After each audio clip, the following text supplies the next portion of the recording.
আগামীকাল যিনি আসবেন বিশ্বনন্দিত মুফাসসিরে কোরআন, ইসলামিক চিন্তাবিদ, বাংলাদেশের কৃতি সন্তান ডক্টর মিজানুর রহমান আজহারি দামাদ বারকাতুহুমুল আলিয়া।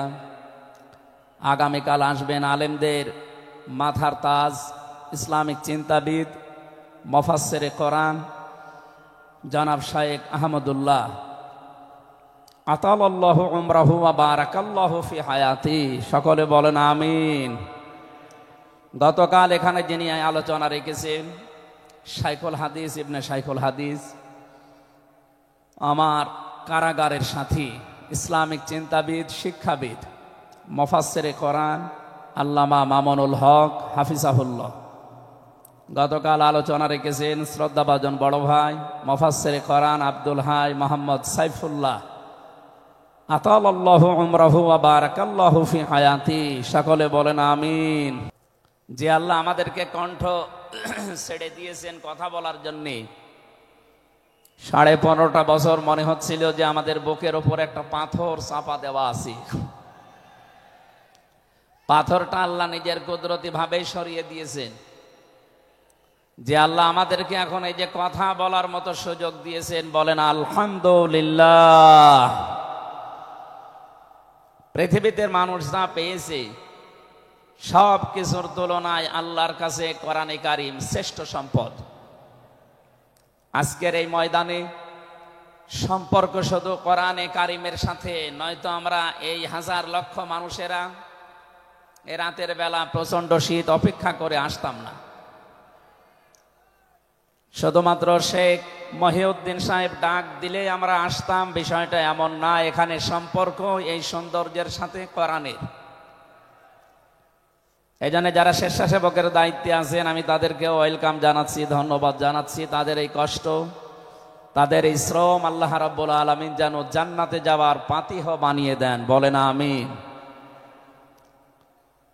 কোরআনে কারিমে রব্বুল আলামিন বলেন কুল বিফাদলিল্লাহি ওয়া বিরহমাতিহি ফাবিযালিকা ফালিয়াফরাহু হুয়া খায়রুম মিম্মা ইয়াজমাউন।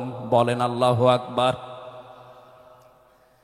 আল্লাহ পাক বলেন নবী আপনি বলুন, তাম পৃথিবী যা পেয়ে আনন্দে আছে, যা গেইন করে, যা অ্যাচিভ করে, যা অর্জন করে, আমি আল্লাহর কাছে কোরআনে কারিম শ্রেষ্ঠ সম্পদ। সুতরাং কোরআন যারা পেয়েছে তারা যেন আনন্দ করে। আজকে খুলনা বিভাগের মানুষগুলো, খুলনা বিভাগ সহ বাংলার অন্যান্য বিভাগ থেকেও মানুষেরা আজকে এসেছে কোরআনে কারিম সত্যি যারা শোনার জন্য, বোঝার জন্য এসেছি। এটা পুরা এখন ইবাদত চলছে।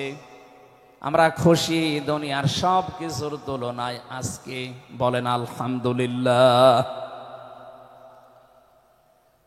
প্রাণপ্রিয় শ্রোতা মণ্ডলী, কোরআনের শ্রোতা যারা আমরা এখানে বসে আছি, এর আগে যারা দুনিয়ায় কোরআনে কারিম শুনেছে, কিয়ামত পর্যন্ত যারা শুনবে, কোরআনে কারিম এই শ্রোতাকে 3 ভাগে বিভক্ত করে দিয়েছে।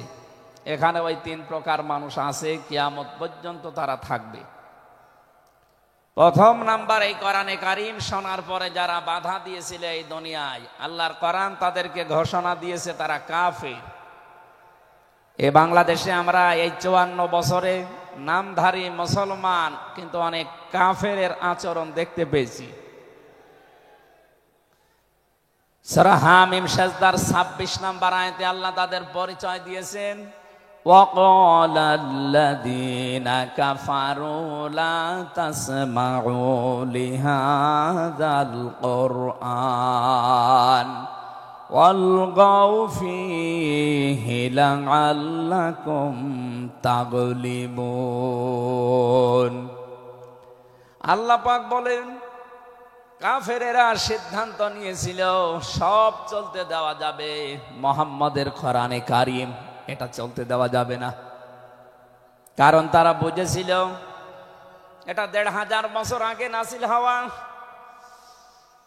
ভালোভাবে আবু জেহেল টের পেয়েছিল, বুঝেছিল এ কোরআনে কারিম মুহাম্মদুর রাসূলুল্লাহ যেটা বোঝাতে চায়, এটা যদি সত্যি জনগণ বুঝতে পারে আর মেনে নেয়, আমি যে অবৈধ চেয়ারে বসে আছি এই চেয়ার থাকবে না।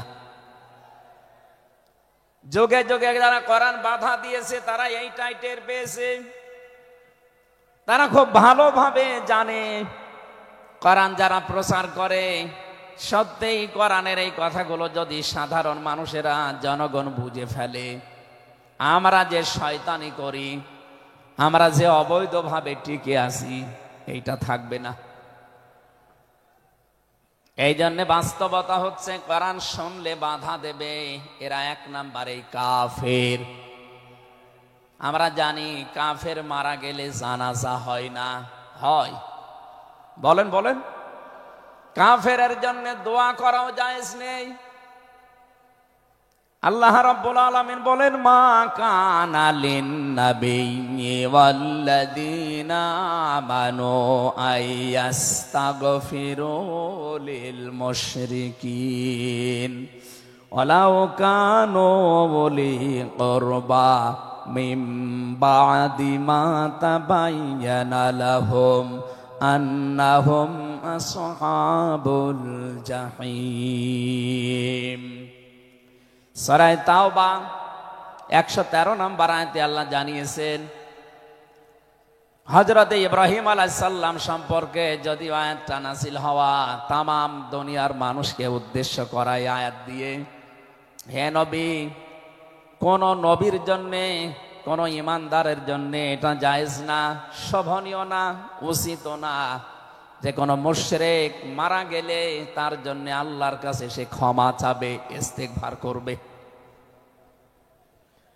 ওয়ালাউ কানু লি কুরবা, আল্লাহ পাক বলেন যদিও এটা নিজের নিকট আত্মীয় হয়, মা তাবায়্যানা লাহুম আন্নাহুম আসহাবুল জাহিম, যার প্রতি এটা প্রমাণ হয়ে গেছে যে লোকটা জাহান্নামে যাবে, যার কাজকর্ম, যার ঈমান আমল আকীদা দেখে টের পাওয়া যায়, এইরকম মানুষের জন্য কোনো ঈমানদার না কোনো নবীর জন্যও দোয়া করা, ইস্তিগফার করা জায়েজ নেই। বলেন নাউজুবিল্লাহ।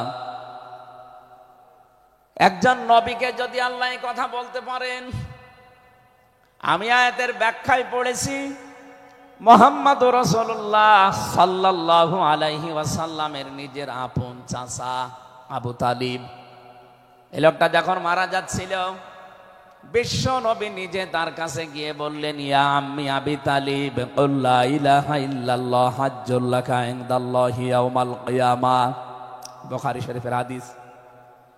ডাক দিয়ে বললেন, হে চাচা, জোরে বলা লাগবে না, আওয়াজগুলো শুধু আমার কানের কাছে মুখটা নিয়ে আস্তে করে আপনি বলেন, লা ইলাহা ইল্লাল্লাহ, জোরে লা ইলাহা ইল্লাল্লাহ, লা ইলাহা ইল্লাল্লাহ,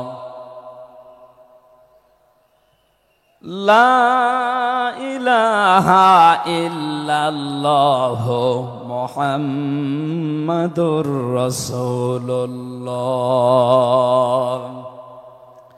আপনি শুধু আল্লাহর একাত্মবাদের স্বীকৃতি দেন আমার কানের কাছে, রিসালাতের ঘোষণাটা দেওয়া লাগবে না, শুধু আল্লাহর ঘোষণাটা আমার কানের কাছে শোনান। কিয়ামতের দিন আমি আপনার জন্য আল্লাহর দরবারে ঝগড়া করে জান্নাতে নিয়ে যাব। পাশে যারা দাঁড়িয়েছিল তাদের কারণে লোকটা পড়তে পারে নাই, নবীজির মন খারাপ হয়ে গেল। সঙ্গে সঙ্গে সূরা কসসের 56 নাম্বার আয়াত নিয়ে ফেরেশতা জিবরাইল হাজির হয়ে গেছে। ইন্নাকা লা তাহদি মান আহবাবতা ওয়ালাকিন্নাল্লাহা ইয়াহদি মাইয়াশা ওয়া হুয়া আ'লামু বিল মুহতাদিন। আল্লাহ পাক বলেন, হে নবী, আপনি যাকে ভালোবাসেন, যাকে পছন্দ করেন, যাকে মনে করবেন আপনি হেদায়েত দেবেন না, আপনি পারবেন না, কারণ হেদায়েত আমি আল্লাহ আপনার হাতে দেইনি। হেদায়েত আমি আল্লাহ নিজের হাতে রেখে দিয়েছি। আমি আল্লাহ যাকে ইচ্ছা তাকে এটা দান করি, আর আমি আপনার চাইতে ভালো জানি যে হেদায়েত পাবে কে। জেলখানার ভেতরে 3টা বছর আল্লামা মামুনুল হক হাফিজাহুল্লাহ, আমরা দুইজন এক জায়গায় ছিলাম। সকালে এবং দুপুরের খাবার আমরা এক জায়গায় খেতাম। মাঝে মাঝে আমারে বলতেন যে হামজা, বাইরে যদি আল্লাহ নিয়ে যায় কোনোদিন কাফেরের জানাজায় যাব না, পড়াবো না। আমারে বারবার জিজ্ঞাসা করেছি, ভাই আপনি কাফের পান কোথায়? বাংলাদেশে তো সেরকম কাফের আমরা দেখি না। উনি আয়াতটা আমাকে শুনিয়ে বলেছিলেন, কাফের তো তারা যারা আল্লাহর কোরআনে বাধা দেয়। সুতরাং এই দেশে যারা কোরআনে বাধা দেবে সে ডাইরেক্ট হোক ইনডাইরেক্ট হোক, সূরা হামিম সেজদার 26 নম্বর আয়াতের দলিল অনুযায়ী লোকটা কাফের। কাফেরের জানাজা পড়া কিন্তু হারাম।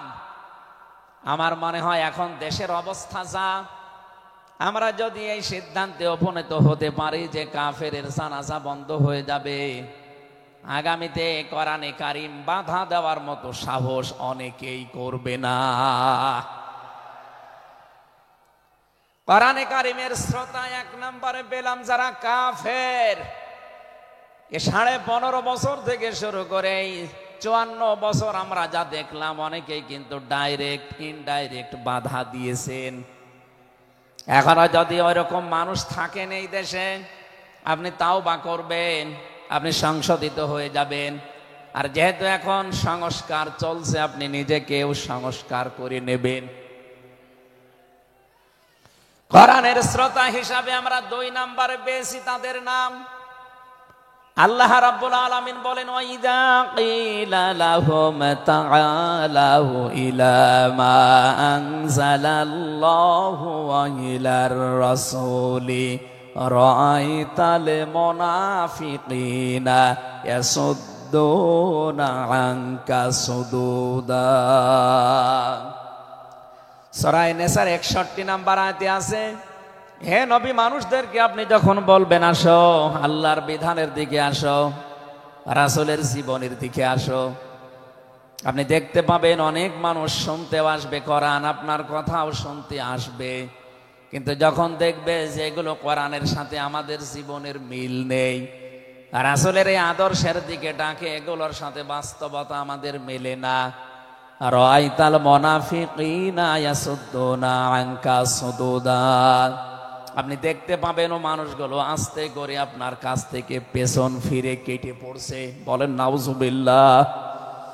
সুতরাং কোরআন শুনতে এসে যেগুলো যাদের জীবনে মিলবে না, এই মানুষগুলো যদি মন খারাপ করে, রাগ করে, যে কোনো কায়দায় চলে যেতে চান, আপনি মনে করবেন মুনাফিকের জার আপনার ভেতরে আছে।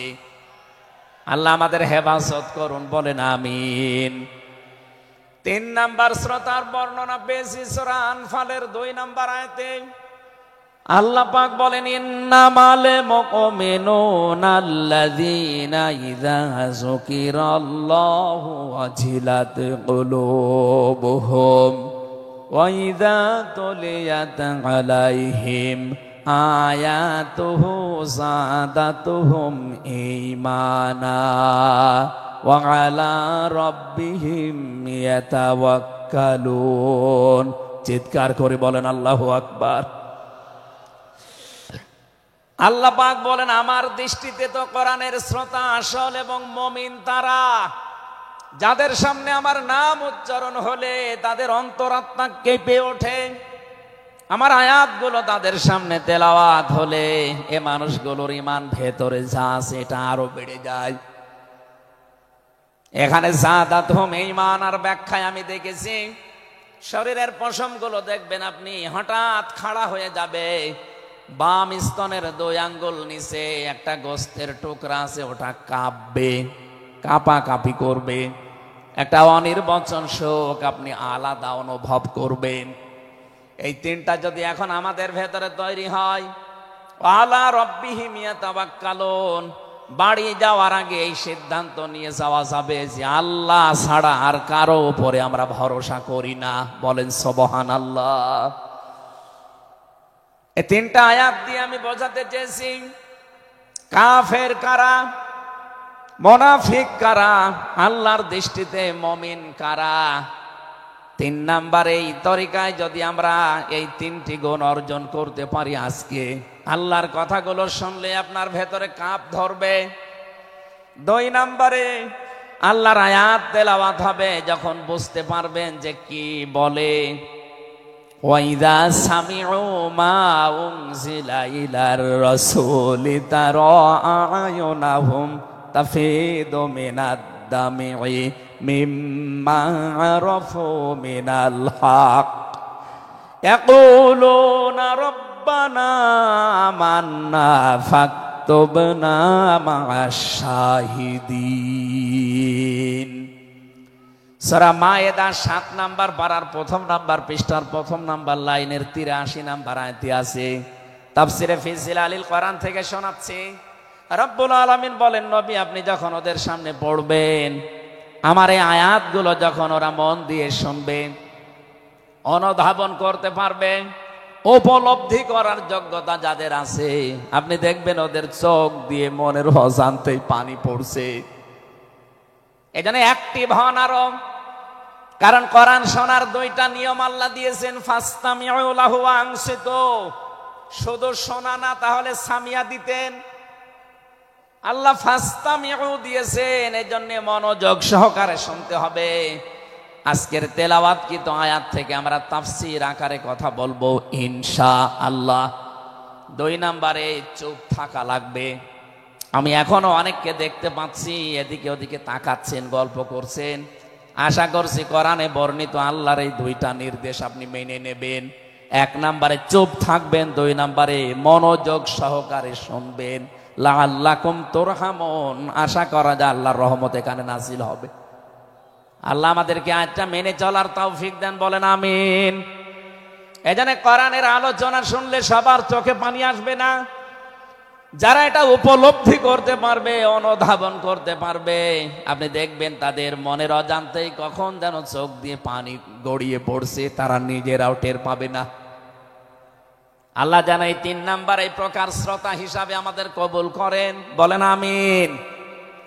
দরুদ আর সালাম পাঠ করছি আমাদের নবী মুহাম্মদুর রাসূলুল্লাহ সাল্লাল্লাহু আলাইহি ওয়াসাল্লামের প্রতি, যার প্রতি কোরআনে কারীম আল্লাহ নাযিল করেছেন।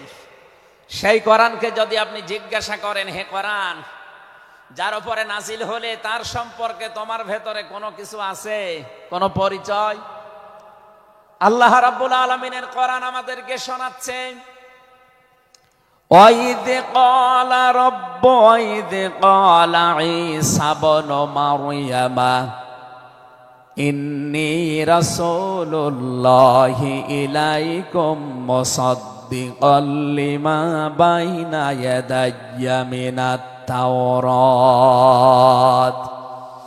আয়াতের শেষের দিকে আল্লাহ ইসমুহু আহমাদ এই শব্দ দিয়ে জানিয়েছেন, হযরত ঈসা আলাইহিস সালাম তিনি জানিয়ে গিয়েছেন এই পৃথিবীতে আমার পরে একজন নবী আসবে যার নাম হবে আহমদ। আমাদের নবীর পরিচয়টা আল্লাহ কোরআনে কারীম যিনি নাযিল করলেন তার উপরে, তার ভেতরেই তার নামটা আল্লাহ সংরক্ষণ করে দিয়েছেন। প্রশ্ন আসতে পারে, এক একজনের তো বহু নাম আমরা দেখি।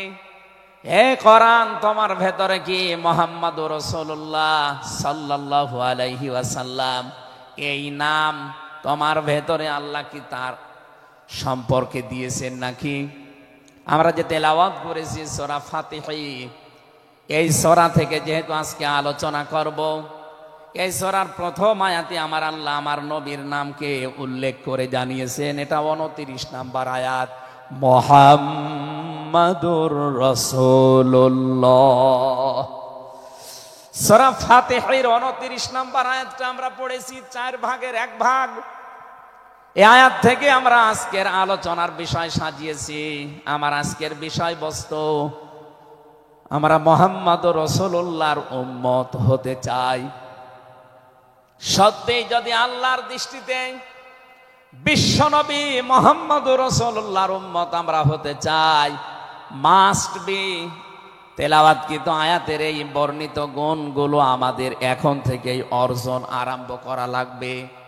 আমি সহ যারা এসেছি অবশ্যই আল্লাহ এই গুণগুলো এখন থেকে যেন পালন করার তৌফিক আমাদেরকে দান করেন, আমিন।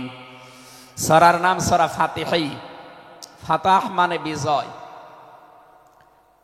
এ সূরার প্রথম আয়াতের ভেতরে এই শব্দটা আছে, এখান থেকে নামকরণ করা হয়েছে।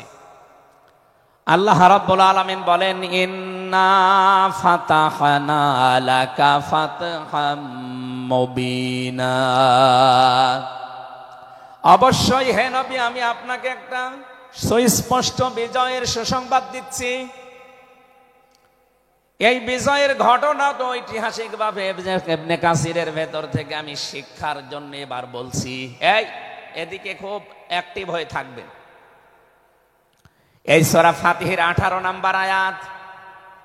আমার যতটুকু পড়াশোনা আছে, আমার যতটুকু লেখাপড়ার স্টাডি আছে, এই আয়াতটা এখন বাংলাদেশে সবচাইতে বেশি প্রয়োজন। সূরা ফাতিহা 18 নম্বর আয়াত। যে যেখানে আছেন, দাঁড়িয়ে আছেন, বসে আছেন, শুয়ে আছেন, কান এবার খাড়া করে দেন। হুদায়বিয়ার সন্ধির যে ঘটনা আমরা শুনেছি এতদিন পর্যন্ত, শুধু শুনেছি অনেকে, কিন্তু এখান থেকে শিক্ষাটা আজ অনেকে নেয়নি। বাংলাদেশের এখন যে অবস্থা, এই শিক্ষা নেওয়ার সময় এখনই। নবীজি 1400 মানুষ নিয়ে এসেছিলেন সাহাবায়ে কেরাম নিয়ে হজ করার জন্যে। হুদায়বিয়া নামক যে জায়গাটা এখন কূপ আছে, এখানে এই জায়গায় নবীজি আশ্রয় নিলে আস্তানা গাড়লেন, তাবু গাড়লেন।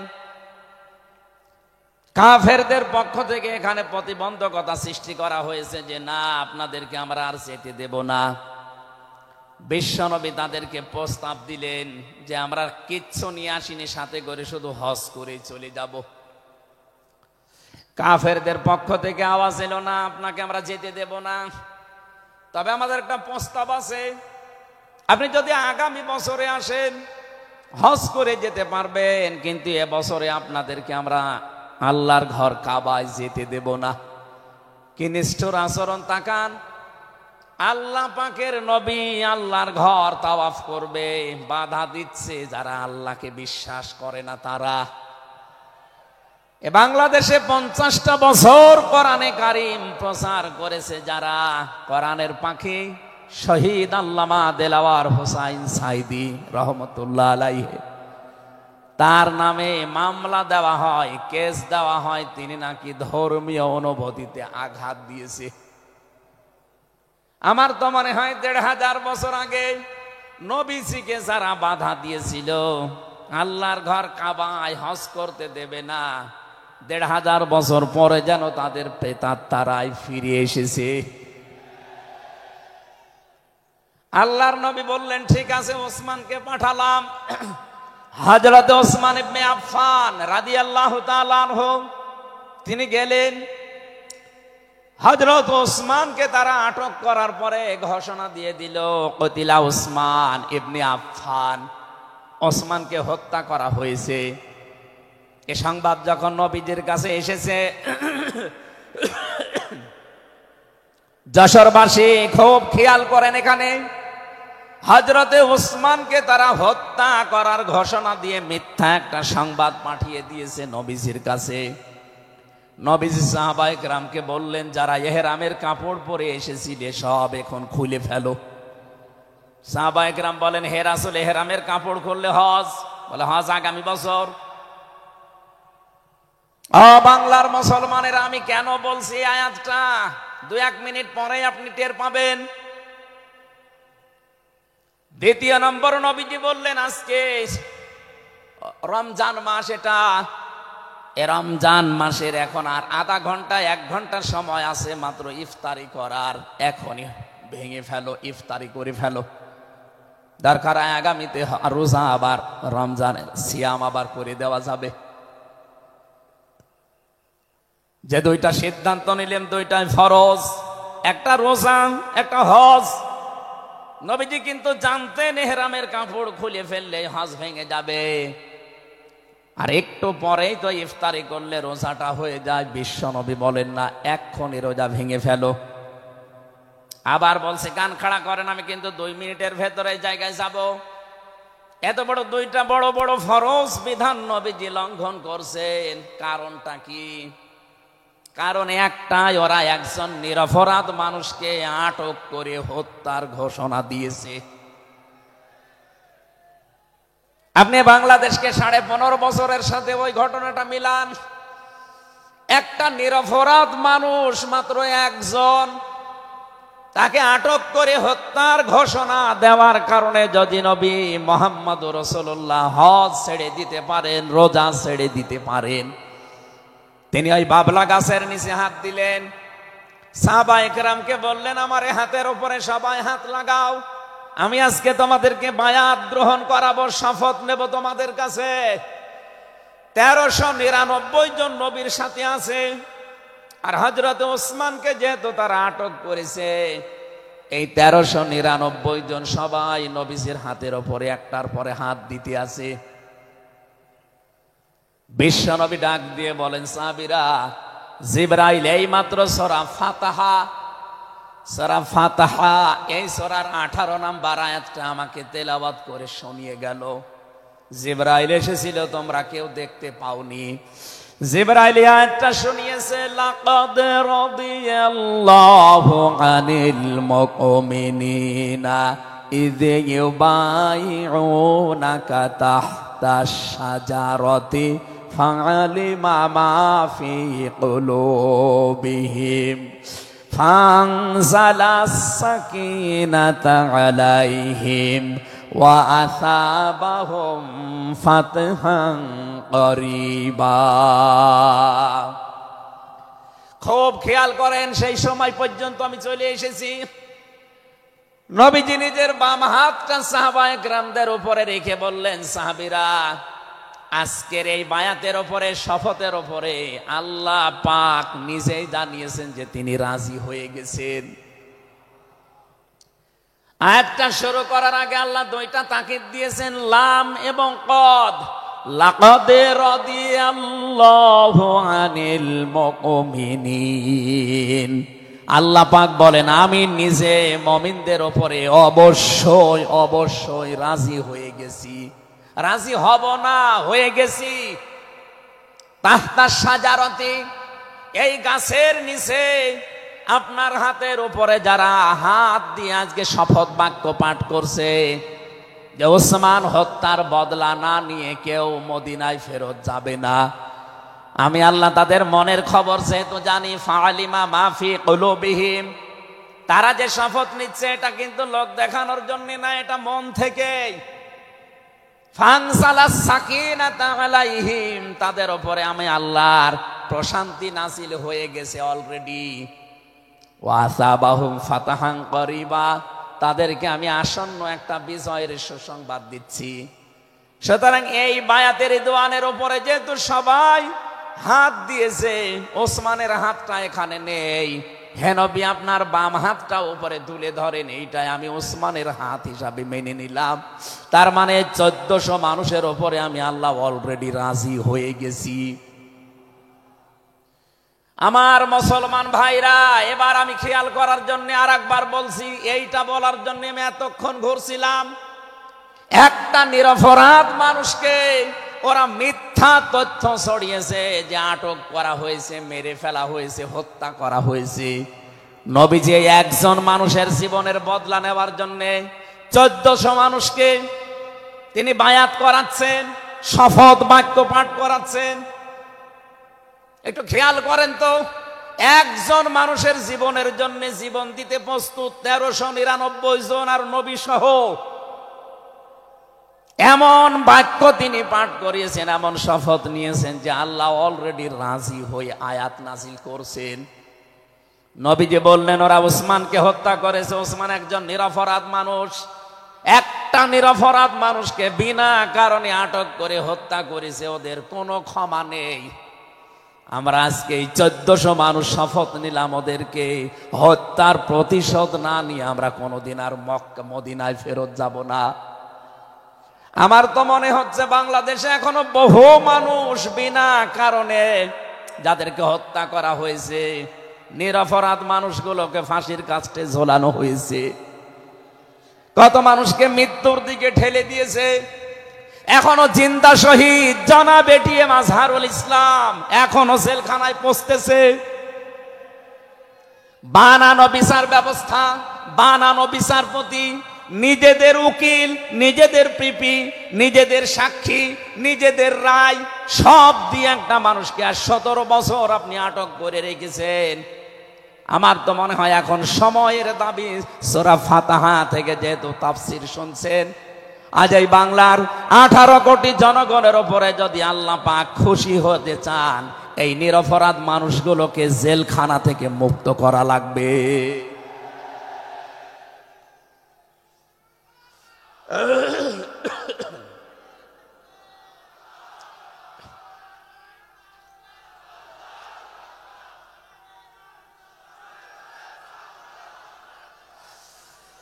যশোরবাসী আল্লাহ রাব্বুল আলামিন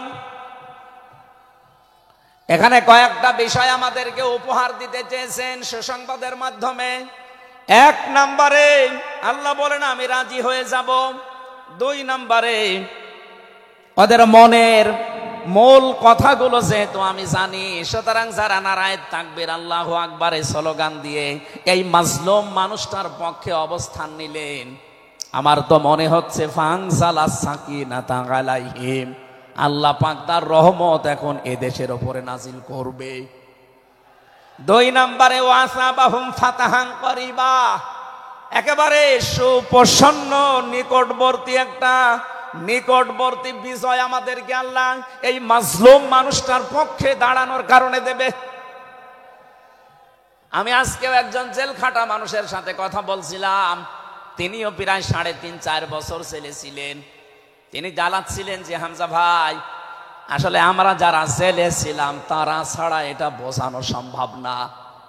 বহু মানুষ বিনা অপরাধে, বিশেষ করে 15.5 বছরে তো হবে, বিনা কারণে বিনা অপরাধে কিচ্ছু জানে না, বছরের পর বছর জেলে পচতেছে। ওরা যদি একজন নিরপরাধ মানুষকে মিথ্যা কথা ছড়িয়ে দেওয়ার কারণে নবী যেরকম সিদ্ধান্ত নিতে পারে, আজ বাংলার 18 কোটি মানুষ দল বেদল সব ভুলে গিয়ে নিরপরাধ যত মানুষ জেলে ভর্তি আছে, গুম হয়েছিল, খুন হয়েছিল যারা, এদের পক্ষে দাঁড়াতে যদি সত্যি আপনি মন থেকে এগিয়ে আসতে পারেন, আল্লাহর কসম আমাদের সামনে আল্লাহ বিজয় দেখাবেন। বিজয় আমরা দেখতে পাচ্ছি সূরা কসস 20 নম্বর পারার 4 নম্বর পৃষ্ঠার 15 নম্বর লাইনের 5 নম্বর আয়াত। বাড়িতে যে আয়াতটা তাফসীর দেখবেন, আল্লাহ রাব্বুল আলামিন বলেন নুরিদু আন্নামুন্না আলাল্লাযীনা ইসতাদঈফু ফিল আরদ ওয়া নাজআলাহুম আইম্মাতা ওয়া নাজআলাহুমুল ওয়ারিসিন। আমি আল্লাহ একটা ইচ্ছা করলাম, হাজার হাজার বছর আগে হে নবী, এই পৃথিবীর ময়দানে ফেরাউন নামে একটা লোক ছিল। রাষ্ট্রীয় ক্ষমতায় থাকার কারণে ওই দেশে বিভিন্ন দলে বিদলে বিভক্ত করে মানুষকে রেখেছিল, আর একটা দলকে সে টার্গেট নিয়ে কোণঠাসা করে, ছোট করে, হীন করে রেখেছিল। সেই দলটা ছিল মুসা নবীর দল। আমি আল্লাহ একটা ইচ্ছা করলাম, জমিনের উপরে যাদেরকে দুর্বল করে রেখেছে ফেরাউন, এই দুর্বল দলের উপরে আমি আল্লাহ মনন করব। মনন মানে অনুগ্রহ করা, দয়া করা। আমি আল্লাহ দয়া করব তাদের উপরে, মনন করব। এই কারণ আমি তাদেরকে জমিনের শাসন ক্ষমতায় বসাতে চাই, জমিনের উত্তরাধিকারী তাদেরকে বানিয়ে দিতে চাই। অনুমাক্কিনা লাহুম ফিল আরদ, জমিনের উপরে তাদেরকে আমি ক্ষমতায় বসাবো, এটা আমি আল্লাহর ইচ্ছা। বলেন তো আল্লাহ যদি কোনো ইচ্ছা করে ওটা রদ করার কেউ আছে? আরো জোরে বলেন আছে? সুতরাং এই আয়াত দিয়ে আমি যেহেতু 100% আয়াতটা বিশ্বাস করি, হাজার হাজার বছর আগে ফেরাউনের এই জীবনের সাথে, কাহিনীর সাথে, তাফসিরের সাথে আমি বাংলাদেশে আয়াতটা মিলিয়েছি, দেখতে পেয়েছি 2024 সালের 5 আগস্টের পরে একটা দলের সাথে আয়াতটা মিলে যাচ্ছে। আপনি যাই মনে করেন এইটাই বাস্তব। এই 54 বছরে ভুয়া ধোয়া তুলে, ভুয়া চেতনার নাম দিয়ে যাদেরকে কণ্ঠাসা করে রেখেছিলেন জনগণের কাছ থেকে, আল্লাহ যেন হঠাৎ করে মানুষের মনের ভেতরে তাদের প্রতি পরিবর্তন এনে দিয়েছেন। আল্লাহ পাক যেন এই মানুষগুলোকে একটা মনন করেছেন, একটা দয়া দেখিয়েছেন। অনাজাআলাহুমা ইম্মাতান, জমিনের ইমাম তাদেরকে যেন আল্লাহ দিনের পর দিন বানিয়ে দিচ্ছে। তাদের আচার ব্যবহার, তাদের চরিত্র, তাদের ব্যবহার, তাদের মাধুর্যতা, তাদের যে ইখলাস, এগুলো দেখছে আমার আল্লাহ দিনের পরে দিন জমিনের ইমাম তাদেরকে আল্লাহ বানাচ্ছেন। অনাজাআলাহুমুল ওয়ারিসিন, আয়াতের শেষের কথা, আল্লাহ তাদেরকে জমিনের ওয়ারিস বানিয়ে দেবেন। যেহেতু আল্লাহর সিদ্ধান্ত রদ করা যায় না, ফাআলুল লিমা ইউরিদ, তিনি যা ইচ্ছা তাই করেন। ইন্নামা আমরুহু ইযা আরাদা শাইআন আইয়াকুলা লাহু কুন ফায়াকুন। আল্লাহ পাক বলেন, আমি যদি কোনো ইচ্ছা করি শুধু বলি কোন, সঙ্গে সঙ্গে ফায়াকুন হয়ে যায়। কোরআনের উপর আমার 100% বিশ্বাস নিয়ে কথা বলছি আমি। এই আয়াতগুলো মাস্ট বি আমার আল্লাহ বাংলাদেশে দেখাবে। বলেন আমিন, আরো জোরে বলেন আমিন। 6 নাম্বার আয়াত হচ্ছে অনুমাক্কিনা লাহুম ফিল আরদ, আমি আল্লাহ তাদেরকে জমিনের চেয়ারে ক্ষমতায় বসিয়ে দেব। কেন জানো? অনুরিয়া ফিরআউনা ওয়া হামানা ওয়া জুনুদাহুমা মিনহুম মা কানু ইয়াহদারুন, আমি আল্লাহ দেখাতে চাই ফেরাউনকে, হামানকে আর তার সৈন্যবাহিনীকে, তারা তাদেরকে সবচাইতে বেশি ভয় করত জমিনে যাদেরকে, সেই মুসা নবীর দলকে আমি আল্লাহ জমিনের শাসন ক্ষমতায় বসিয়ে তাদেরকে দেখাবো। এই 54 বছর জালেম এবং মুনাফিকরা সবচাইতে বেশি ভয় বাংলাদেশে যাদেরকে করেছে, তাদের প্রতি মানুষের মন মানসিকতা আল্লাহ ঝুঁকিয়ে দিয়েছেন।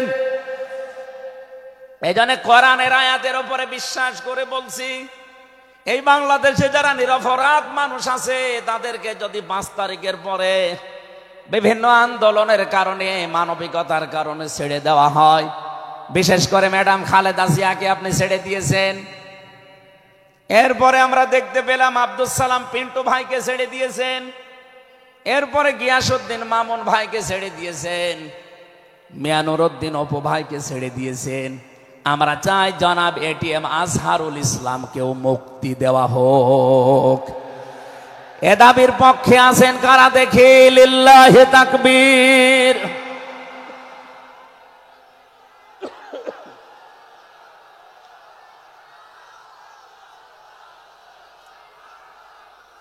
আলহামদুলিল্লাহ। ভাই, আমি আয়াতটা পড়লাম এই জন্যে, 1500 বছর আগে একটা নিরপরাধ মানুষের পক্ষে দাঁড়ানোর কারণে যদি আল্লাহ এতগুলো সুসংবাদ দিতে পারে, সাকিনা নাজিল করা, সুপ্রসন্ন, একেবারে নিকটবর্তী বিজয় দেওয়া, আমরা যদি আজ নিরপরাধ মানুষগুলো যারা আজ জুলুমের শিকার হয়ে 15.5 বছর 17 বছর মানবেতর জীবন যাপন করছে, আমি তো 3 বছর তার ভুক্তভোগী।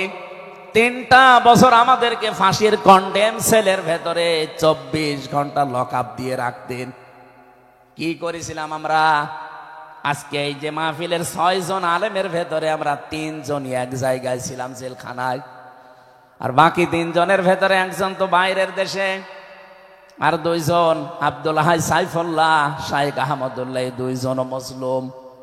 তাদেরকেও কোরআনের কথায় দেশে 15.5 বছর আপনারা বলতে দেননি। এজন্য আমি আয়াত থেকে যেটা শিক্ষা দিতে চাই, কাটছাট কথা বলছি, বাংলাদেশে যদি আল্লাহর সাকিনা, প্রশান্তি মনে এবং বাইরে আপনি দেখতে চান, সুপ্রসন্ন বিজয় যদি দেখতে চান, অবশ্যই আপনাকে নিরপরাধ যারা এখনো পর্যন্ত বিভিন্ন জায়গায় মাজলুম হয়ে আছে তাদের পক্ষ নেওয়া লাগবে।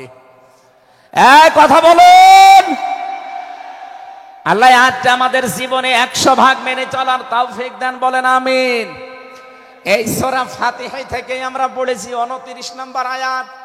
আমাদের আলোচনার বিষয় মুহাম্মদুর রাসূলুল্লাহর উম্মত কারা।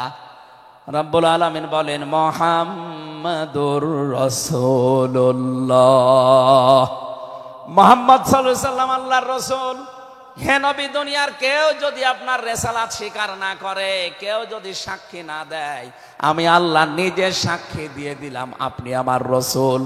সুতরাং এই বাংলার জমিনে কেউ যদি নবীর আদর্শ না মানে, বিশ্ব নবীর কোনো ক্ষতি হবে না, আল্লাহরও কোনো লস নেই, যত ক্ষতি আমাদের। কথা বলে না কেন? কোরআনের চোখ লাগিয়ে দেখতে পাচ্ছি এদেশে হাজারো মানুষ জাহান্নামে দৌড়াচ্ছে, কারণ নবী মুহাম্মদুর রাসূলুল্লাহ বাদ দিয়ে পৃথিবীতে যদি অন্য কাউকে কিয়ামত পর্যন্ত কেউ আদর্শ মেনে চলে, কোরআনের কসম দিয়ে বলছি মাস্ট বি, লোকটা জাহান্নামী। এজন্য এরকম আচরণে যারা আছেন, বুঝে হোক না বুঝে হোক, আল্লাহ রাব্বুল আলামিনের পরিচয় দেওয়ার আগে আমার আল্লাহ রাসূলের পরিচয় আমাদের কাছে দিয়েছেন। রাব্বুল আলামিন বলেন কুল হুয়াল্লাহু আহাদ আল্লাহুস সামাদ লাম ইয়ালিদ ওয়া লাম ইউলাদ ওয়া লাম ইয়াকুল লাহু কুফুয়ান আহাদ। এখানে আল্লাহর একাত্মবাদের শিক্ষা দেওয়া হচ্ছে। আল্লাহ পাক বলেন হে নবী আপনি বলুন, অথচ শোনানো হচ্ছে যার কথা, তার কথা তো আগে বলার দরকার ছিল। এখানে আগে রিসালাতের ঘোষণাটা দেওয়া হয়েছে, কুল, হে নবী আপনি বলুন। ও বাংলার মুসলমানেরা, ফেরাউনের জীবনী পড়ে আমি দেখেছি সে কিন্তু আল্লাহর একাত্মবাদের ঘোষণা দিয়েছিল, কিন্তু রিসালাতের ঘোষণা দেয়নি, এজন্য লোকটা ঈমান পায়নি। বাংলাদেশে বহু মানুষকে আমরা দেখতে পাচ্ছি আল্লাহর কথা বললেও বলেন আমরা কি নামাজ পড়ি না, রোজা রাখি না, আমি কি হজ করি না, দান সাদকা করি না, এগুলো সব আল্লাহর বিধান। এগুলোর পাশাপাশি আল্লাহর প্রেরিত পুরুষ যিনি আমাদের এই জামানায়, আল্লাহর প্রেরিত পুরুষ যিনি কিয়ামত পর্যন্ত, তার নাম মুহাম্মাদুর রাসূলুল্লাহ। জ্ঞানী মানুষ যারা বসে আছেন এক কথায় তারা বুঝবেন আমি জানি। আজ বিশ্ব নবীর আদর্শ বাদ দিয়ে আপনি কার আদর্শ মানেন আপনার বিবেকের কাছে প্রশ্ন করেন। এটা রাজনীতি মনে করে কেউ যদি চলে যান আপনার কপালে আগুন লাগবে, আপনারও মরণ হবে ফেরাউনের মতো। আল্লাহকে মেনেছিল কিন্তু রিসালাত মানে নাই। এদেশে আজ অনেকেই আল্লাহর কথা বললে নামাজ পড়ে, রোজা রাখে, হজ করে আসে, দান সাদকা করে। আরে ভাই এগুলো সবই আল্লাহর বিধান, আপনি আল্লাহকে মানেন, কিন্তু তার প্রেরিত পুরুষ এই জামানায় যিনি কিয়ামত পর্যন্ত, তার নাম মুহাম্মাদুর, আবার জোরে বলেন মুহাম্মাদুর রাসূলুল্লাহ। এতক্ষণ পর্যন্ত যা বললাম আমি আশা করছি আপনি বুঝেছেন। বিশ্ব নবী বাদ দিয়ে অন্য কারো আদর্শ এই জমিনে মানা যাবে না। মানলে আপনি বুঝে মানেন, আর না বুঝে মানেন আপনি জাহান্নামী। এখন যদি মুসা আলাইহিস সালাম আসে দুনিয়ায়, যদি ঈসা নবী এখন আসে, আর আমরা কেউ যদি আল্লাহর নবী মুহাম্মদুর রাসূলুল্লাহকে বাদ দিয়ে ঈসা নবী, মুসা নবীকেও মেনে চলি, নিছক আপনি জাহান্নামী। এটা রেকর্ড হচ্ছে, সারা দুনিয়ায় যাবে। সূরা আলে ইমরানের ৮০ নম্বর আয়াত। অন্য ধর্মে যারা আছেন, ইহুদি, খ্রিস্টান, আহলে কিতাব যারা দাবি করেন, এমনকি এই মুশরিকদের ভেতরেও যারা, বৌদ্ধদের ভেতরে যারা অমুসলিম, তাদেরকে বলছি আপনারা ভুল পথে আছেন। আপনারা যাদেরকে নবী নাম বলে চলেন, যিশু বলেন, ঈসা আলাইহিস সালামকে, মুসা আলাইহিস সালামকে আপনারা যোসেফ বলে ডাকেন। আপনাদের ওই সমস্ত নবীগুলো তাওরাতে, ইনজিলে অলরেডি ঘোষণা দিয়েই গেছে যে আমাদের পরে একজন শেষ নবী আসবে, তার নাম মুহাম্মাদুর রাসূলুল্লাহ বা আহমদ। তাকে যদি তোমরা জীবদ্দশায় পেয়ে যাও, পৃথিবীর সব কিছু ছেড়ে দিয়ে তার আদর্শটা গ্রহণ করবা, নয়তো পথভ্রান্ত হয়ে পথভ্রষ্ট হয়ে জাহান্নামে যাওয়া লাগবে। যাকে মেনে চলার দাবি করেন সেই যিশু, সেই যোসেফ, হযরত ঈসা নবী, হযরত মুসা নবী, তারাই যেহেতু ঘোষণা তাওরাতে ইনজিলে দিয়ে দিয়েছে, হয়তো আপনাদের পুরোহিত যারা, ধর্মগুরু যারা, ঠাকুর যারা আপনাদেরকে শোনায় না। এই সত্য বিধান আপনি ইনজিলে পড়েন। আমার শেষের শব্দ ছিল ফিত তাওরাতি ওয়াল ইনজিল। এই দুইটা কিতাব আপনারা পড়ে দেখবেন, এখানে আমাদের নবী, শেষ নবীর বর্ণনা আছে 903 জায়গায়। বলেন আল্লাহু আকবার। আল্লাহ পাক প্রথম শব্দে জানাতে চেয়েছেন, হে নবী, কেউ যদি আপনাকে স্বীকার না করে, কেউ না মানে, আমি আল্লাহ নিজে ঘোষণা দিলাম, ওয়াল্লাযীনা মাআহু আশিদ্দাউ আলাল কুফফার। আপনার সঙ্গে সাথী যারা হবে, আপনার সাথে যারা থাকবে, আপনার উম্মত বলে যারা কিয়ামত পর্যন্ত দাবি করবে, তাদের ভেতরে এই গুণগুলো মাস্ট বি পাওয়া যাবে। যশোরবাসী, এবার আপনাদের জন্য আপনি মিলান তো এই আয়াতটা নিজের জীবনে আছে কিনা। ওয়াল্লাযীনা, আর যারা, মাআহু, আপনার সঙ্গে থাকবে, আশিদ্দাউ আলাল কুফফার, তারা কাফেরদের প্রতি বজ্রকণ্ঠ হবে। কালকে মাওলানা মামুনুল হক, আমি ছিলাম কালকে চট্টগ্রামের ফেনীতে, একটু লাইভ দেখেছি। উনি কিন্তু শেষের দিকে এটা জানিয়েছেন, ওঠো, বজ্রমুঠি করো, ঘোষণা দাও। এ কথা বলেনি? এই কথা বলেন না কেন? ওনার এইটাই সামারাইজ, আশিদ্দাউ আলাল কুফফার, কাফেরদের প্রতি কঠোর হওয়া লাগবে। সেই সময় এখন অলরেডি চলছে। প্রতিবেশী নামে আমাদের যারা আছে, যেহেতু প্রতিবেশী পাল্টানো যায় না, এজন্য আমরা বেশি কিছু বলছি না। আমরা আশা করব যে প্রতিবেশীর চরিত্র পাল্টাবে। নবীজি প্রতিবেশী সম্পর্কে এত বেশি কথা জানিয়েছেন, মাঝে মাঝে বলতেন, জিবরাইল, প্রতিবেশী সম্পর্কে যত কথা তুমি বলো, মনে হয় যে আমার জমি জায়গার ভাগও দেওয়া লাগবে। যেহেতু এত দামি জিনিস প্রতিবেশী, এত গুরুত্বপূর্ণ, আপনাদেরকে তো আমরা আর পাল্টাতে পারবো না, আমাদের জমির সাথে আপনাদের জমি। এই জন্য বলছে আপনারা চরিত্র পাল্টাবেন। আপনি মাইক্রোসফট, ভয়েস অফ আমেরিকা, এগুলো সব খ্রিস্টানরা, ইহুদিরা চালায়। তারা আজ তামাম দুনিয়ার 257টা রাষ্ট্রে কিন্তু অলরেডি জানিয়ে দিয়েছে, বিশ্বে সবচাইতে বেশি মিথ্যা কথা বলা হয় ভারতে। পৃথিবীর 257টা রাষ্ট্রের ভেতরে সবচাইতে বেশি সংখ্যালঘুরা নিরাপত্তার সহিত বাস করে বাংলাদেশে। অথচ এই দুইটা এতদিন, 54 বছর আমরা স্বাধীন হয়েছি, 54টা বছরে আমাদের পেছনে এই মিথ্যা দুইটা তথ্যই প্রতিবেশীরা ছড়িয়েছে। সারা দুনিয়ার মোড়লদেরকে বলতো যে বাংলাদেশে সংখ্যালঘু নির্যাতন হয়। এদেশের গোবিন্দ পরামানিক, কুমার কি সেন যেন, কয়েকজন মিলে তারা বিবৃতি অলরেডি মাঝে মাঝাই দিচ্ছে যে আগস্টের 5 তারিখের পর থেকে বাংলাদেশে আমরা সবচাইতে বেশি নিরাপত্তায় আছি সংখ্যালঘুরা। এখনো তো কোরআনে কারিম এই দেশে কায়েম হয়নি। আমি কোরআনের এই অনুষ্ঠান থেকে আপনাদেরকে গ্যারান্টি দিতে পারি, আল্লাহর কসম, কোরআনে কারিম যদি এদেশের রাষ্ট্রীয় ক্ষমতায় চলে আসে, বাংলাদেশের সবচাইতে বেশি নিরাপদে থাকবে সংখ্যালঘুরা। একজন মুসলমানের মাথায় যদি কেউ আঘাত করে, একটা গুনাহ হবে। একটা অমুসলিমের গায়ে যদি কেউ আঘাত করে, ডবল গুনাহ হবে। বাংলার মুসলমানেরা অনেকে মনে করেন যে এটা মনে হয় নতুন হাদিস। না, আপনি একজন মুসলমানকে আপনি মারলেন, আপনার নিজের ভাই সে, আল মুসলিম আখুল মুসলিম, কিন্তু অমুসলিম আপনার ভাই, এ কথা কোরআনেও নেই, হাদিসেও নেই। কি কথা বলেন এখন? 3টা বিষয় যদি কারো ভেতরে পান, সে যেই হোক। 1 নম্বরে কেউ যদি আমার কেবলাকে কেবলা মনে করে, ফাহুয়া আখি, সে আমার ভাই। 2 নম্বরে আমার জবাই করা জিনিস যদি সে খেতে চায়, ফাহুয়া আখি, সে আমার ভাই। তিন নাম্বারে সে যদি আমার মতো নামাজ পড়ে সে আমার ভাই। সুতরাং এই তিনটা বিষয় সামনে রেখে আমরা এই দেশে যারা আছি, মতের হয়তো মিল নেই, দলের হয়তো নামের মিল নেই, কিন্তু এই তিনটা বিষয় যারা মানবেন, আমার মতো নামাজ পড়বেন, আমার কাবাকে কাবা মনে করবেন, আমার জবাইকে তো ব্যস্ত আপনিও খাবেন, এটা যেই হোক এই দেশে আমরা সবাই তাকে ভাই ভাই ভাই মনে করি। কথা বলেন ঠিক কিনা? এই তিনটার বাইরে যারা আছেন তারা তো আর আমার ভাই না। তাদের সম্পর্কে কি? তারা আমার এই দেশের আমানাত।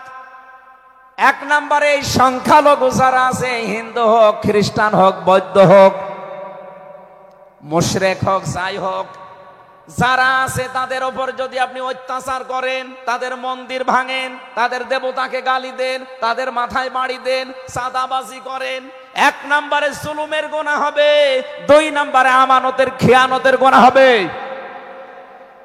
এই জন্য আমরা সাবধান থাকি। আগস্টের 5 তারিখের পরে আমরা অনেকের চরিত্র একটু ওলট পালট দেখতে পাচ্ছি। আশা করছি আপনি থামবেন, নয়তো কিন্তু বদনাম হয়ে যাচ্ছে। আপনি গোয়েন্দা বিভাগের খোঁজ রাখেন, তারা কিন্তু সব নখদর্পণে রেখেছে, কে কি করছে এটা সব তারা দেখছে। এই জন্য আমরা এমন কোনো আচরণ না করি আপনার নিজের ভুলের কারণে নিজের পায়ে আবার কোড়াল লেগে যায়। তারা সব দেখতে পাচ্ছে এই 4.5 মাসে কারা মানবতার জন্য কাজ করে, কারা দেশের জন্য কাজ করে, কারা এই 2780 জন মানুষ হাসপাতালের বেডে কাতরাচ্ছে, এদের কাছে কারা গেছে সব খোঁজ তাদের কাছে আছে। 2732 জন মানুষ হত্যা হয়েছে একজনের নির্দেশে। এতগুলো শহীদ পরিবারের পাশে কারা কারা দাঁড়াচ্ছে সব তাদের কিন্তু ডকুমেন্ট আছে। এই জন্য আপনি মনে করছেন আমি ডুবে ডুবে জল খাবো, ঘোলা পানিতে মাছ শিকার করব, কেউ কিছু টের পাবে না, কখনো না। সব তাদের আয়ত্তের ভেতরে আছে। এই জন্য এমন কাজ করা দরকার আমাদের, আগামীতে যেন শুধু ওই 14 দল বাদ দিয়ে আমরা যারা মাজলুম আছি এই মানুষগুলো যেন রাষ্ট্রের দায়িত্ব পায়, আর কোরআন আর হাদিস দিয়ে বাংলাদেশের 56,000 বর্গ মাইল চলে। কারা কারা রাজি আছেন দেখি? লিল্লাহি তাকবীর।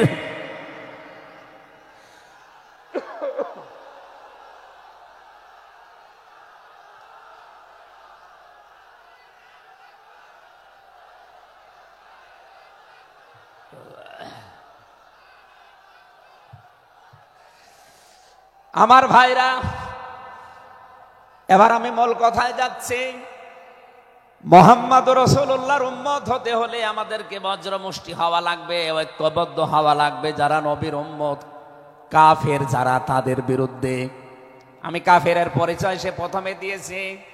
যে মানুষগুলো কোরআনে কারিমে বাধা দেয়, কোরআনের শিক্ষায়, কোরআনের প্রচারে, কোরআনের প্রসারে, কোরআন কায়েমে যারাই বাংলাদেশে বাধা দেবে, তার নাম আব্দুল আলিম হতে পারে, কে কাফের। এদের বিরুদ্ধে কঠোর হওয়া লাগবে আপনাকে। আমি আবার বোঝার জন্য বলছি, নাম হয়তো আপনার আল্লাহর নাম আপনি নিয়েছেন আব্দুল আলিম, আব্দুল খালেক, কিন্তু আপনার কাজ যদি কোরআন প্রচারে বাধা দেওয়া হয়, ডাইরেক্ট ইনডাইরেক্ট, অবশ্যই আপনি বুঝতে পেরেছেন আমি কি বলছি। আপনি কিন্তু আর সাধারণ মানুষ নেই, আপনি মুনাফিকও নেই, আপনি মুসলমানও নেই, আপনি কাফের হয়ে গেছেন। আল্লাহ আমাদের হেফাজত করুন, বলেন আমিন। কাফেরদের যত অনুষ্ঠান আছে সেখানেও কড়াকড়ি করা লাগবে আপনাকে। কে বলেছে ধর্ম যার যার উৎসব সবার? এটা কুফরি কথা। ধর্ম যার যার, উৎসব তার তার। এই কথা বলুন। মান তাশাব্বাহা বিকওমিন ফাহুয়া মিনহুম। যার সাথে যার সাদৃশ্য মিলবে, সে আচার ব্যবহারে, ধর্মীয় রীতিনীতিতে কিয়ামতের দিন তার সাথে থাকা লাগবে। কোনদিন আজ পর্যন্ত আপনি পিটিয়েও কোন হিন্দু ভাইকে গরু জবাই করেন যখন কোরবানি দেওয়ার জন্য, তাকে পাবেন। তারা জানে যেটা আমাদের ধর্মীয় অনুষ্ঠান না, এই জন্য তারা আসে না, ঠিক করে তারা আসে না। আপনি কোন কারণে সেখানে যাবেন?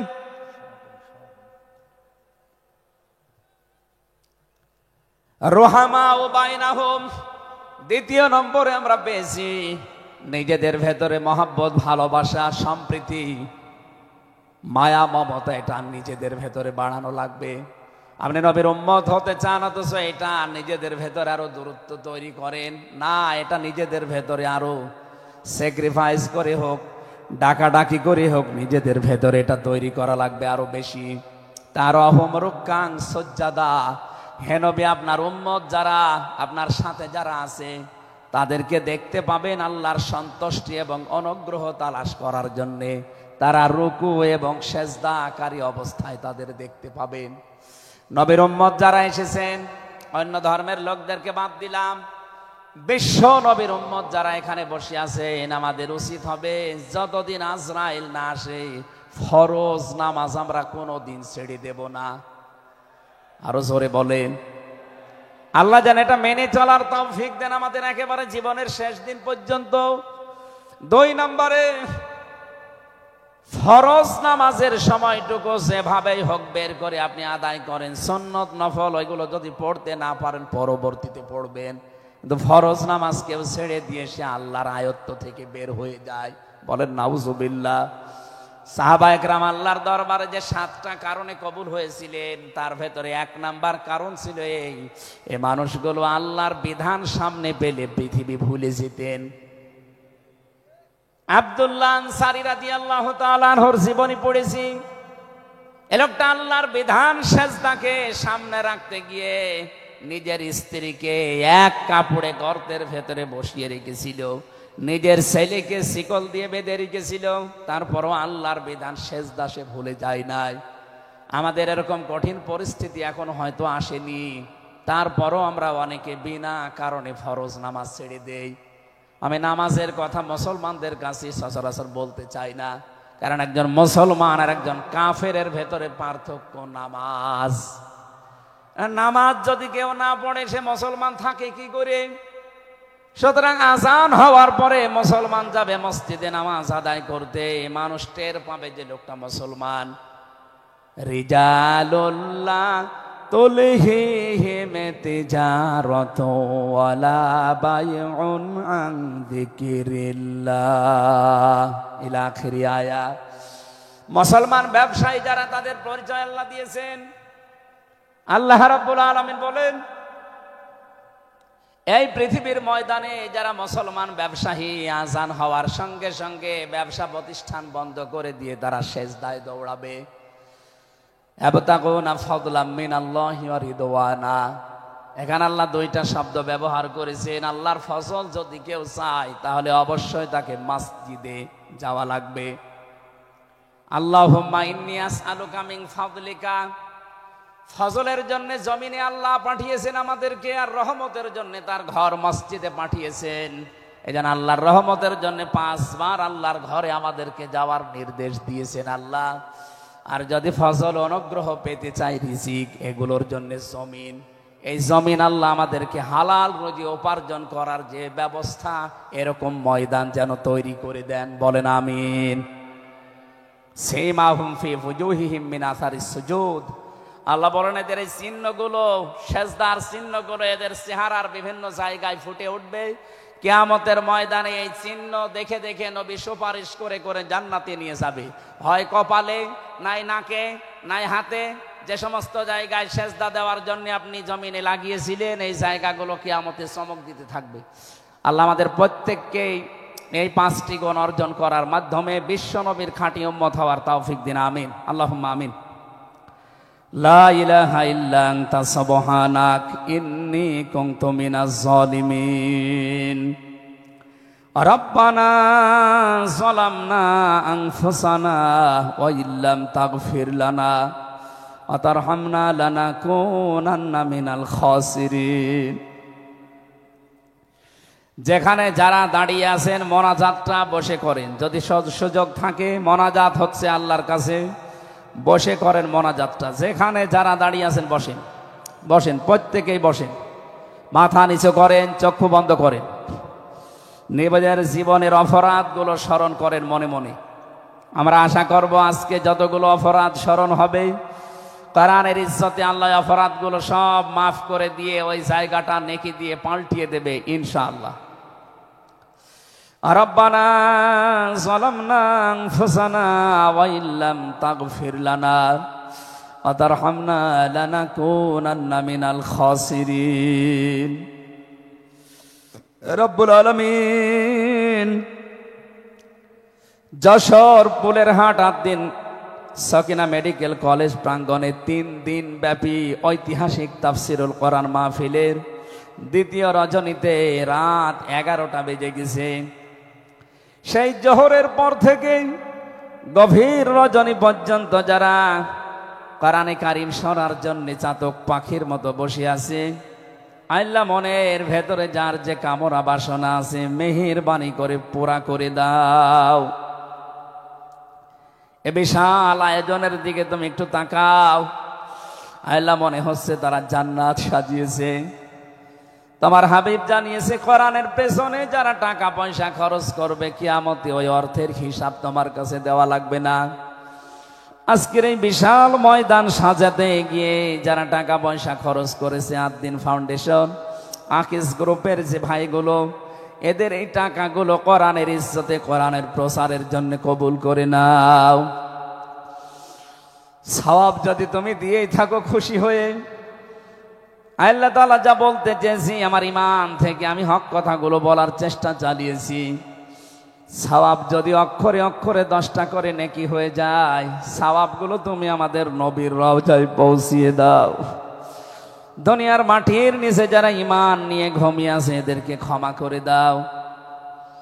বিশেষ করে আমাদের মা বাবা যাদের নেই, যারা মাথা নিচু করে চক্ষু বন্ধ করে চোখের পানি ফেলে দিয়েছে মার বাবার জন্যে, এই মুহূর্তে মা বাবাকে কবরে জান্নাতুল ফেরদাউস দিয়ে দাও। মরহুম শেখ আকিজউদ্দিন তার স্ত্রীরা যারা কবরে ঘুমিয়ে আছে, তার সন্তান মরহুম শেখ মমিনুদ্দিন ভাই সহ প্রত্যেকের কবরগুলো তুমি জান্নাতুল ফেরদাউস বানিয়ে দাও। এলাকায় মাটির নিচে যত মানুষ কবরে আছে আল্লাহ হাজার হাজার মন মাটি বুকের ওপরে নিয়ে তাদের বুককে তুমি হালকা করে দাও, কবরগুলো জান্নাতের সাথে সংযোগ বানিয়ে দাও। এ মাহফিল বাস্তবায়নে যারা শ্রম দিয়েছে, যে সেইভাবে এগিয়ে এসেছে, আল্লাহ স্বেচ্ছাসেবক ভাইদেরকে, বিশেষ করে প্রশাসনের যে ভাইগুলো এসেছে, নিজেদের বাবা মা ভাই বোন আত্মীয় স্বজন স্ত্রী পুত্র ছেড়ে যারা বাংলার বিভিন্ন প্রান্তে দায়িত্ব পালন করছে, আজকের এই বিশাল আয়োজন যারা পাহারা দিচ্ছে, এদের এই পুরা দায়িত্বটা আল্লাহ তুমি ইবাদত হিসাবে কবুল করে নাও। সম্মানিতা মা বোনেরা পর্দার আড়ালে বসে আছে, খাদিজার মতো আয়েশার মতো তাদেরকে বানিয়ে দাও। এদের পেটে তুমি নেককার সন্তান দান করো। আল্লাহ আগামীর বাংলাদেশ তুমি মেহেরবানি করে কোরআনের হাতে তুলে দাও। চর্ম চোখে যেন দেখতে পারি এ দেশটা 56,000 বর্গ মাইল তোমার কালাম দিয়ে চলছে। আল্লাহ তাআলা আমি নিজে অসুস্থ, যত মানুষ আমার সাথে অসুস্থতা হাত তুলেছে শেফায়ে কামেলা আজেলা নসিব করো। আমার মা বাবার জন্য দোয়া করছি, আল্লাহ আমার মা বাবাকে মাফ করে দাও। রব্বির হামহুমা কামা রব্বায়ানি সগীরা। আল্লাহ তাআলা আমার স্ত্রী সন্তান যেগুলো দিয়েছো সহি সালামতে রাখো। যে যেই আশা নিয়ে ভরসা নিয়ে আমরা হাত তুলেছি, জীবনের সাইজ আশাগুলো আজকেই তুমি পূরণ করে দাও রব্বুল আলামিন। এই 8 দিন প্রতিষ্ঠানটাকে কিয়ামত পর্যন্ত কায়েম রাখো। যারা এখানে কাজকর্ম করে এদের জীবনে বরকত দাও। আগামীতে এই অনুষ্ঠানটা কোরআনের জন্য আরো বিশাল আকারে কবুল করে নাও।